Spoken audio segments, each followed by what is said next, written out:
I want to tell you about a trick of Shaitán. When you go late to work, and your boss is angry at you because you're late, and lots of people work at your office, you know what you do? You avoid eye contact and sneak into your cubicle. You don't want to sit, you don't want to face him.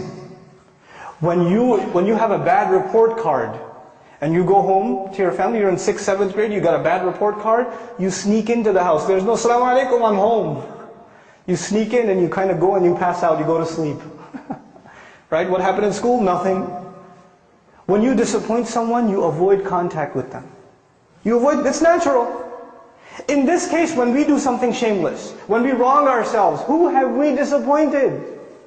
Allah Azza wa Jal. We've disappointed Allah.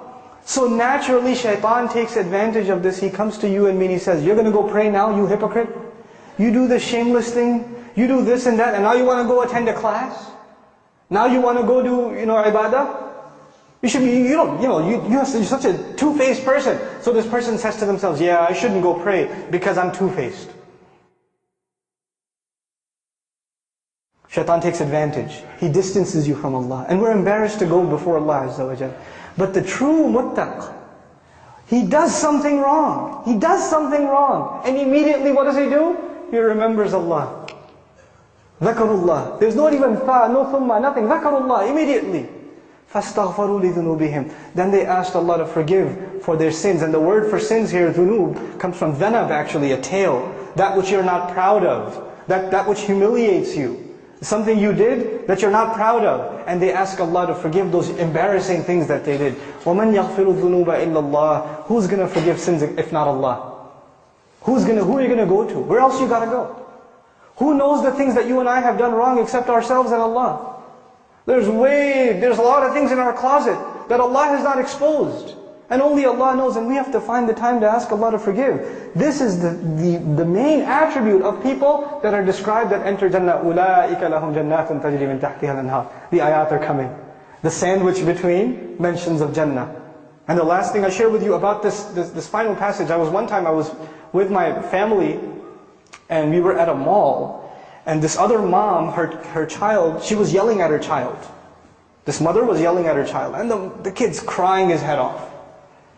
And she even gave him a little, But you know where the child went? After he even got hit and yelled at? He's still holding on to the mother. He's not letting go. Everywhere else around there are these ugly, gigantic strangers. He doesn't want to deal with them. Even if she's angry, even if she's disappointed, even if she's upset, his whole world, his whole shelter, his whole protection, where is he going to go except? His mother.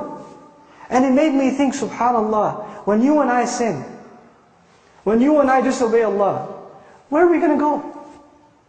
Where else is there to go? Who do we turn to? We don't have anywhere else to turn. So even if we disappoint our Lord, even if we fall short of the standards He set for us, the true muttaq, the hopeful of Jannah, he never loses hope in Allah. لا تقنطوا من رحمة الله. Don't lose hope in the mercy of Allah. You're not allowed to lose hope in the mercy of Allah. This is the attitude we have to internalize. May Allah Azza wa Jal make us from among the muttaqeen. May Allah make us from those who spend when it's easy and it's difficult. May Allah make us from those who suppress their anger. May Allah make us from those who forgive people lovingly and pardon them out of love of Allah Azza wa Jal. May Allah make us of those who whenever they commit an act that is not becoming of a believer, they immediately remember Allah and they ask Allah to forgive their sins. For who is there to forgive the sins except Allah? May Allah Azza wa Jal protect all of us and our families, especially our youth that are faced with all kinds of trials and tribulations. Subhanakallahumma wa bihamdik, nashhadu an la ilaha illa ant, nastaghfiruka wa natubu ilayk.